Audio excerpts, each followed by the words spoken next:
मित्रांनो, जय भीम, नमो बुद्धाय. मी आज आलो आहे जिल्हाधिकारी कार्यालय जालना यांच्या कार्यालयासमोर. कारण असं आहे की गेल्या 4 दिवसापासून आपले एक बांधव विकास लहाने हे उपोषणाला बसलेले आहेत, आमरण उपोषणाला बसलेले आहेत. तर त्यांना पाठिंबा म्हणून वेगवेगळ्या विविध सामाजिक संघटना त्यांना पाठिंबा देण्यासाठी आलेले आहेत. तरी आपण त्यांच्या प्रतिक्रिया जाणून घेऊ. चला मग.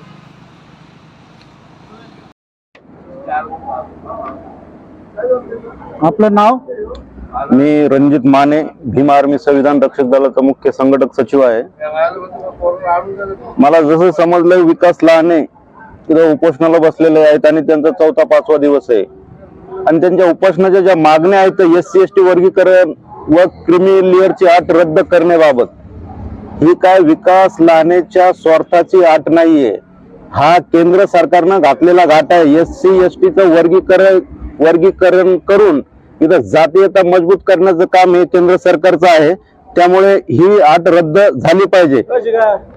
आणि याच्यातल्या बरेच रमाई घरकुल पंतप्रधान आवास योजनेमधील जे लाभार्थी भागातील रहिवाशांना अनुदान 5 लाखापर्यंत, म्हणजे त्याचं जे अनुदान जे आहे 1.5 लाखापर्यंत, 1.5 लाखाच्या आतमधलं, त्या 1.5 लाखामध्ये साधा घराचा पाया सुद्धा होत नाही.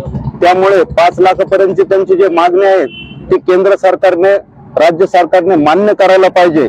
आणि याच्यामधल्या ज्या भीमा कोरेगाव दंगल प्रकरण झालेलं आहे, म्हणजे जाणून बुजून सरकार हे अनुसूचित जाती प्रवर्गातील लोकांवर अन्याय अत्याचार करत आहे. अद्यापही भीमा कोरेगाव दंगलीतील गुन्हे मागे घेण्यात आलेले नाहीत.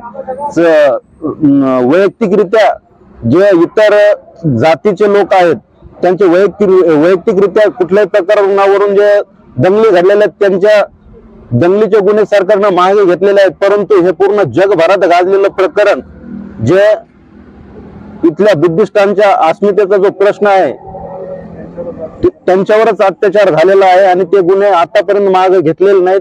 तर ह्या उपोषणामध्ये त्यांची एक महत्वाची ही मागणी आहे, ही राज्य सरकारने मान्य करून ते गुन्हे मागे घेण्यात यावेत. जर विकास भाऊ लहानेच्या उपोषणाची जर प्रशासनाने जर दखल घेतली नाही तर भीम आर्मी विकास भाऊच्या पाठीमाग सर्व ताकदीनिशी उभी राहील. आणि ह्या उपोषणाद्वारे, विकास भाऊच्या उपोषणाद्वारे मी जिल्हा प्रशासनाला असा इशारा देतो की त्यांनी लवकरात लवकर विकास भाऊच्या उपोषणाची दखल घ्यावी, नाहीतर भीम आर्मी ताकदीनिशी विकास भाऊ सोबत रस्त्यावर उतरेल आणि भविष्यामध्ये खूप मोठं जालना जिल्ह्यामध्ये जन आंदोलन छेडण्यात येईल.